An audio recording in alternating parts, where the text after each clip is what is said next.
Welcome, CrossPoint Hutch, to another episode of CrossPoint Midweek. So glad you joined us. My name's Shane, pastor here at CrossPoint Hutch, and one of our pastors, Ben. We'll get to him in just a moment. But just to give you a few quick ways to stay connected with us. CrossPointNow.net/connection card. If you just kind of want to submit a comment or want some information about something, that's a great tool for you. CrossPointNow.net/prayer. We would love to, and our prayer team would love to pray for you and your requests throughout the week. And CrossPointNow.net/give. A great tool for you to keep your worshiping of God through your finances faithful during this time. A lot of great things happening around this building. Hopefully we've seen more of you come and return back to these four walls.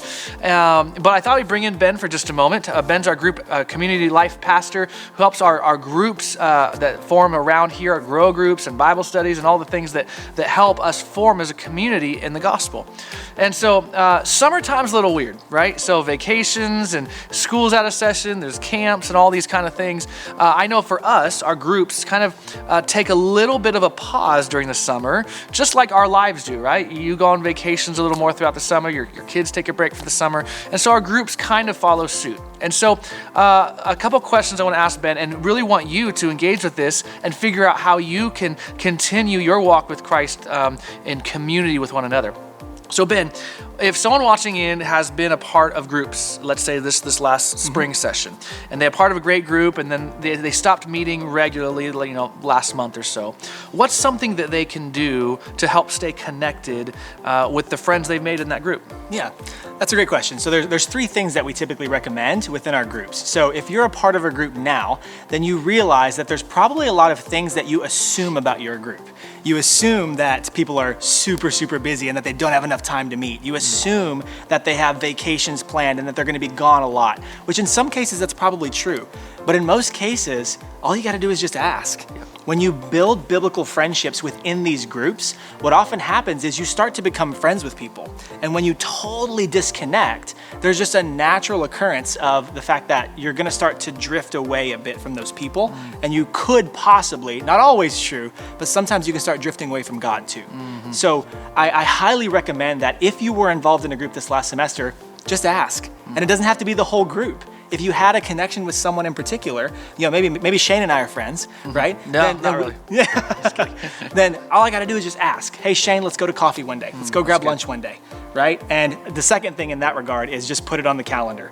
If you just put an intention out there, good intentions go a long way, but oftentimes don't get people anywhere. Yeah, so good. if me and you are going to have lunch together one day, then we need to put it on the calendar. That way it's set, and then we can do it. That way it's not just pushed off and pushed off. Yeah, nothing irks me more when someone says like, hey, let's get together. And I'm like, yeah.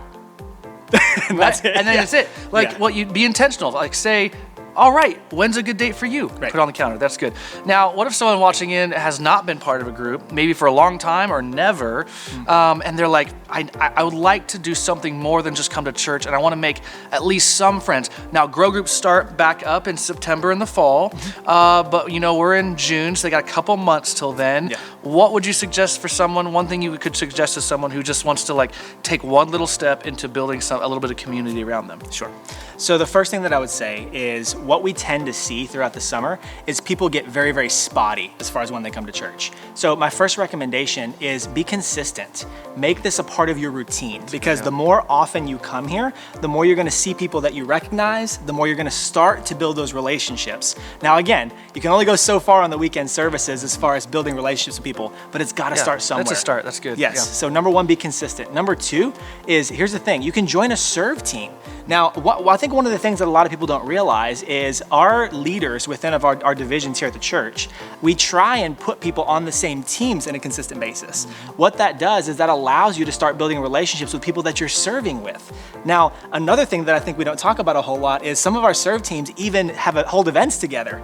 I've heard of our ushering teams having barbecues together. Our kids teams back in CP Kids, they'll take the kids out and they'll do some sort of event. We did a Nerf battle here a couple months ago, which was a lot of fun for them, and the adults got to get together. So joining a serve team is another great way. Last but not least, just be intentional about being around other Christians. I think that's something that we don't really talk about a whole lot, but it's so true. You know other Christians in your life, and you have a choice to make as far as who you spend your time with. I think a lot of times we end up spending time with people that we just happen to be close to. People that are at work just become our friends. People that were neighbors just become our natural friends. Not that that's a bad thing. I mean, we need to be witnesses to those people. But if they're not Christians, then we need to create intentional friendships and make sure that we're intentionally spending time with those that we know are going to be a good influence on us. Yeah. The common saying, the common quote is that you're the collection of the 5 people that you spend the most time with, right?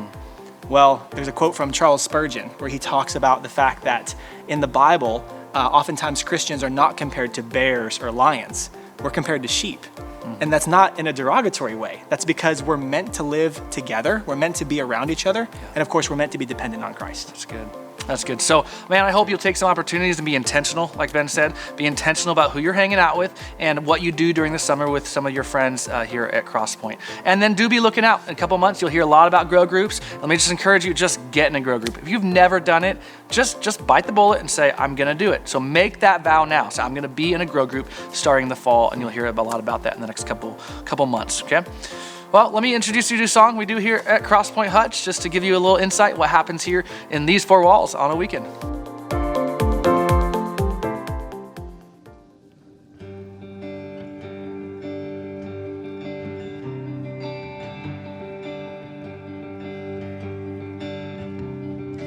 Alone in my sorrow and dead in my sin, lost without hope, with no place to begin. Your love made a way to let mercy come in. When death was arrested and my life began,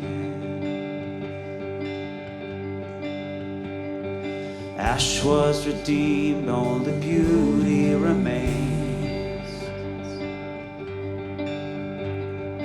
My orphan heart was given a name. My mourning grew quiet, my feet rose to dance. When death was arrested, my life began. Oh, your grace so free washes over me. You have made me new, now life begins with you. Released from my chains, I'm a prisoner no more. My shame was a ransom you faithfully bore. He canceled my debt and he called me his friend. When death was arrested and my life began, his grace is so free. Oh, your grace so free washes over me. You have made me new, now life begins with you. It's your endless love pouring down on us. You have made us new, now life begins with you.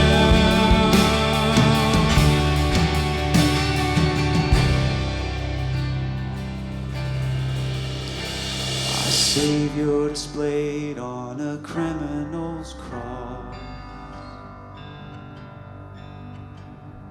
Darkness rejoiced as though heaven had lost. But then Jesus arose with our freedom in hand. That's when death was arrested and my life began. That's when death was arrested and my life began.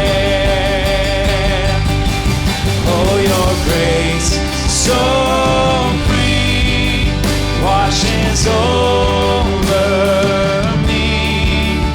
You have made me new. Now life begins with you. It's your endless love pouring down on us. You have made us new. Now life begins with you. We're free. Oh, we're free, free, forever we're free. Come join the song of all the redeemed. Yes, we're free, free, forever, amen. When death was arrested and my life began. Oh, we're free, free, forever we're free. Come join the song of all the redeemed. Yes, we're free, free, forever, amen. When death was arrested and my life began. When death was arrested and my life began. When death was arrested and my life began. Praise you, Lord.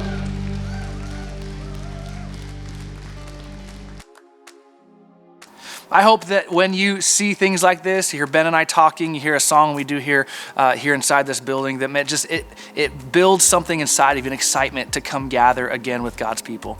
You know, we talked about last weekend, Pastor Andy, if you either were here in this building or you watched online, Pastor Andy talked about this response to greatness, this response to who God is. And we could have this response of hard-heartedness and rebellion in our lives, or we can have this tender response. And my prayer for you, CrossPoint, is that this summer you have this tender response to who God is and to what he's done for you. And that you even as you hear Ben and I talk, that you don't just shrug that aside, that you say, okay, I need to be in a community around me. God, would you give that to me? Would you help me find that? And that you don't just shrug that off and say, that's for someone else. I don't need that. Let your heart be tender to that. Let your heart be tender in a couple months when you hear about grow groups, that you say, God, I need that in my life for my own spiritual growth and development. Let your heart be tender towards Jesus Christ, towards him, towards the gospel, and towards the things of the gospel that help grow you as a Christian. That's my prayer for you. Love you, CrossPoint Hutch, and we'll see you back here next time for another episode.